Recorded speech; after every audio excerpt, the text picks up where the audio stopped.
US has defended its attack on Iran. The Secretary of State, Marco Rubio, saying the world will be a safer place afterwards. Do you agree with that statement, firstly? And secondly, if this conflict is prolonged and it continues to March 17th, what will you be saying to President Trump in the White House? Well, I think in the first instance, there is no question that this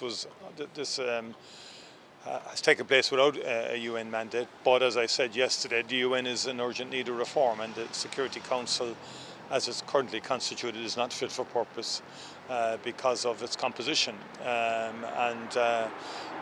Iran has been a very malign force in the Middle East. The Middle East has not been safe for quite a long time, and Iran must take a significant degree of responsibility for that. Particularly in terms of its arming of Hezbollah, its support of Assad, its arming of Hamas,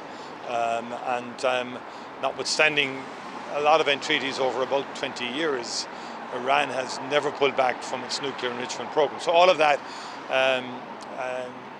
has been, I think, a factor in the instability in the Middle East that we've witnessed, and most recently in the October the 7th attacks. That said, we favour negotiation, we favour diplomacy, unfortunately that hasn't resulted in the kind of outcome we would have preferred. In terms of, we will wait and see how this conflict evolves. I think it's important that the de-escalation would occur and that we would get to the negotiating table as quickly as possible to bring back stability.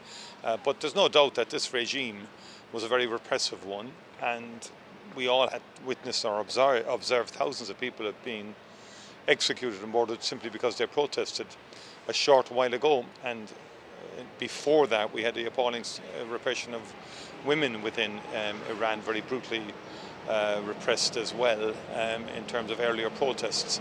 So there's a dilemma there, to be frank, in terms of how the international rules-based order engages or ensures change in regimes that are as repressive as Iran is.